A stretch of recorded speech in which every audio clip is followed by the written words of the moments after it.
I had an option of either going to an IT company to work or to take over take over this cafe that was not doing well and kind of run it and see how I would do with it. This is back in Davis. It's a small town in Northern California. I ended up taking over this cafe and running it for a year. And so that was my first experience at entrepreneurship. Yeah. And running a cafe, it sounds really kind of fancy and fun. You greet guests, you drink espresso every day. It's really not that.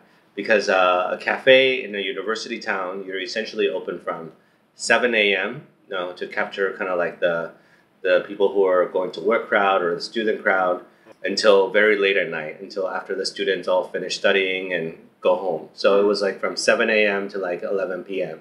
I think it's people romanticize and fantasize about cafes and kind of starting your own business. And I went through that. And, for a very select percentage of people, they might just do extremely well from the get-go. But I think something like cafe is actually a lot more hard labor than intelligence, right? Especially if you're not really able to scale like a IT business. And so it might be fun and enjoyable and kind of relaxed compared to being in an office and being told what to do by your boss, but it's not always so sustainable.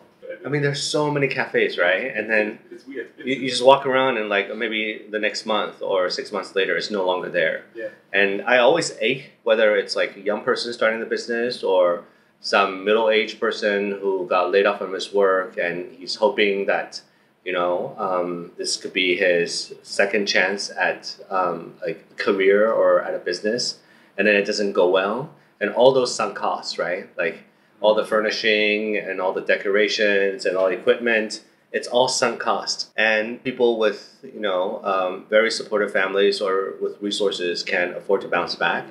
But sometimes the debt and the experience can be so crushing. And so entrepreneurialism is not easy. But obviously, if I look at the landscape right now in Taiwan, I wouldn't recommend anyone to open a cafe because there's a supply and demand. And the supply is way over the demand. Yeah. And so from like a very simple business 101, it's like, okay, I'll think of something else maybe. Yeah.